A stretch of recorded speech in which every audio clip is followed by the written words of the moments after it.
Tercera parte de esta presentación sobre historia y arquitectura política de Internet. Ahora vamos a hablar de la infraestructura, especialmente de los cables submarinos y de las redes de distribución de contenidos.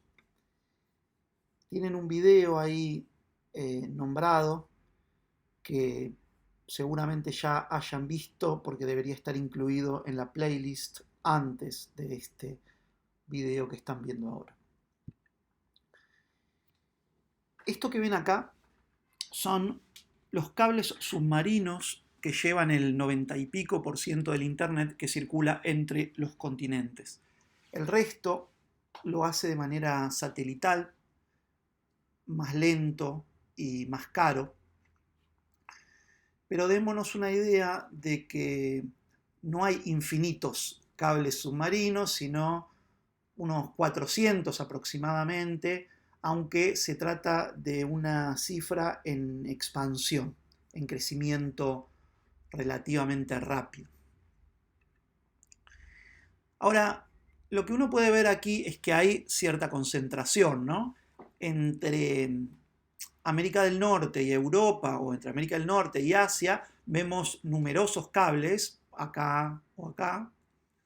Sin embargo, alrededor de África hay muchísimos menos hay hacia América del Sur. En el caso de Argentina tenemos 3 que llegan a Las Toninas, y lo mismo del otro lado de la cordillera de los Andes, hay una cantidad menor de cables, y eso hace que los principios de redundancia tan importantes en el desarrollo de Internet se verifiquen en menor medida para los países de menor poder adquisitivo per cápita. Tenemos entonces una distribución relativamente desigual de esos cables entre las distintas geografías, y me parece interesante agregar una respuesta que aparece en la página Telegeography, que es como la que concentra estos mapas y que suele presentarse de un modo muy neutral, pero fíjense qué llamativa esta respuesta. Dice que los cables están entre los países que tienen algo importante para comunicar. Entonces, de acuerdo a este razonamiento, los países de América del Sur o mucho más de África se ve que no tienen cosas muy importantes que comunicar y por eso hay menos cables. Hacia el final dice esta frase: si esa situación estuviera por cambiar, podrías estar seguro de que alguien hubiera construido nuevos cables en el Pacífico, en el Pacífico del Sur. Ahí se está refiriendo específicamente al vínculo entre América del Sur y Australia y Oceanía. Pero el razonamiento es genérico, es esta idea clásica del libre mercado, de que si no se produce determinada oferta de bienes es porque, no hay suficiente deseo, no hay suficiente demanda efectiva de esos bienes y servicios. Sin embargo, sabemos que ocurre algo muy distinto. En realidad, no es que no hay nada importante que comunicar, lo que no hay es plata. Lo que no hay es un modelo de negocios lucrativo para que las compañías capitalistas inviertan en tirar cables para comunicar de manera equitativa a toda la población mundial. Pero no es que no haya cosas importantes que tengan para decir los africanos o que tengamos para decir los sudamericanos y sudamericanas, etc. Entonces, esa es una cuestión importante. Tenemos que señalar pronto que necesitamos una equidad en el acceso a Internet por parte de todos los ciudadanos y las ciudadanas del mundo, ¿no? de cualquier país, de cualquier región. Ahora, veamos cómo fue el desarrollo de esta infraestructura, particularmente de los cableados submarinos, dividiéndolos en 2 etapas. Estas 2 etapas que voy a narrar coinciden con la subdivisión del capitalismo informacional que planteo en otros trabajos, ¿no? La idea de que hay una primera fase de las redes y una segunda fase de las plataformas, y que el punto de inflexión dentro del capitalismo informacional es alrededor del 2005, 2008, en la primera década del siglo XXI. ¿Por qué dividirlo en dos fases? Bueno, porque vamos a ver que hay una primera tendencia en este primer periodo en el cual lo que vemos es una fuerte concentración de los cables, que eran, fíjense, bastante menos, ¿no?, que de los 400 que vimos hace un rato. En los años 90 o principios del 2000 eran unas pocas decenas. Y lo que sucedía con esas pocas decenas es que estaban concentrados en cada vez menos empresas. Por lo pronto, una empresa era la principal que se encargaba de colocar estos cables en el lecho submarino, una operación que tiene una complejidad importante. Y miren, solo una empresa, Global Crossing, tenía todas estas participación en todos estos consorcios, ¿no? Porque hay que decir que estos cableados son operados por consorcios, donde confluyen diversas empresas, pero eso no quita que haya gran concentración, porque algunas empresas tienen participación en muchos de estos consorcios. Es el caso de, o era el caso de Global Crossing, que estaba en 2.900 millones de conexiones IP y conectaba 690 ciudades, ¿no? Una red muy, muy concentrada, muy importante. Pero incluso la concentración siguió y hacia 2010 se habían juntado en Verizon unos 33.000 empleados, habían confluido, había absorbido a diversas empresas. Miren la red de esta firma, estaba presente en casi todos los cableados submarinos. Esos puntitos amarillos que tienen ahí son satélites, eran unos 27 satélites, es una cantidad enorme. No me acuerdo si 27 o 24, y ahora me cuesta hacer la cuenta rápido. 2, 4, 6, 8. Sí, 24.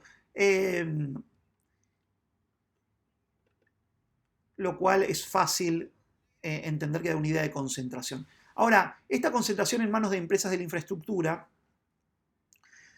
se redujo de un modo curioso. No es que se democratizó el acceso, sino que en la fase de las plataformas, otros actores, que son justamente los de las plataformas, ingresan a este mercado. Empiezan a tirar sus cables los actores que antes no participaban. Si ven el mapa de arriba, en 2009 teníamos esa cantidad de cables submarinos. Si vemos la de 2020, tenemos muchos más, pero sobre todo tenemos los que están en negrita, que son cables que pertenecen a compañías como Google, Facebook y otras. Es decir, compañías del nivel del software y de los contenidos, o plataformas si quieren, que han entrado al nivel de la infraestructura, que se han metido a tirar sus propios cables y a, de ese modo, desequilibrar la disputa contra los titulares o los operadores de esos cables. Miren, por ejemplo, la nube de Google, nube entre comillas, ¿no? Porque, como decía en algún título, se trata en realidad de una nube submarina. Tenemos todos estos cables que son de operación propia, los verdes, y conjunta, en consorcios, los azules. Pero fíjense qué cantidad de cables tiene solo Google, o Participo, tiene operaciones esta empresa, ¿no? Lo que vemos en las ciudades son puntos de presencia, algo que se relaciona con lo que vamos a ver enseguida, con centros de almacenamiento y distribución de contenidos. Pero fíjense la concentración. Puesto de manera un poco más sistemática, durante un largo periodo, los proveedores del nivel de la infraestructura, que están ahí en celeste, concentraban el grueso de la participación en los cables submarinos. Los proveedores de contenido van ganando peso y de manera muy fuerte de la segunda década del siglo XXI, hasta superar en 2017-2018 el 50%. Es decir, que ahora la mayor parte del control de los cables submarinos está en manos de estas compañías que tienen ahí abajo, sobre todo Google y Facebook, pero también Amazon y en menor medida Microsoft. El otro aspecto del nivel de la infraestructura que tenemos que es importante es el de las llamadas Content Delivery Networks o redes de distribución de contenidos. ¿Cómo funcionan estas CDN o Edge Nodes, que es más o menos lo mismo? Se colocan servidores, se colocan computadoras, data centers, que almacenan los contenidos que proveen esas plataformas cerca de los lugares donde los usuarios los van a demandar. Entonces, demandar no de hacer juicios, sino de pedir los contenidos.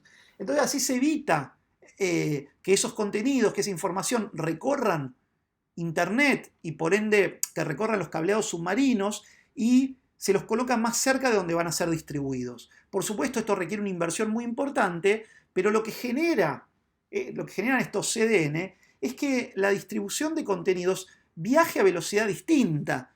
Es decir, si vos le pedís algo a Netflix y tenés uno de estos puntitos verdes cerca, y el contenido va a llegar mucho más rápido que si se trata de otra empresa que ofrece contenidos, imaginemos que es una productora audiovisual sudamericana o africana, para la cual los contenidos van a tardar muchísimo más en llegar, modificando la experiencia del usuario y otras cuestiones relevantes. Entonces, se trata de un modo de aprovechar la inversión para que Internet sea más favorable a estas empresas que a las otras.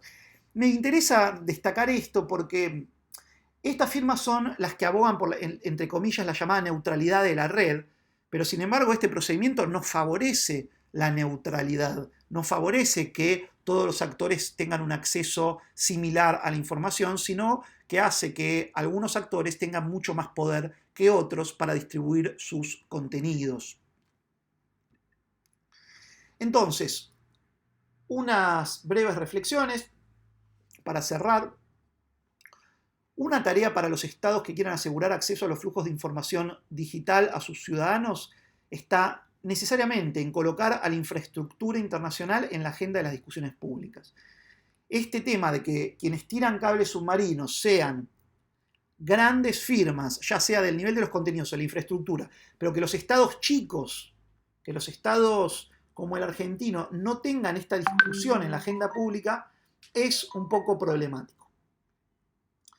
Pero además de la difusión, parece conveniente tomar medidas concretas que jueguen en contra de la concentración, que aumenten de algún modo la participación pública, estatal, y que aseguren cierto nivel de soberanía, porque resulta claro que países como el nuestro, como la Argentina, tenemos un nivel de dependencia tecnológica respecto de estos cables submarinos descomunal y pocas veces señalado.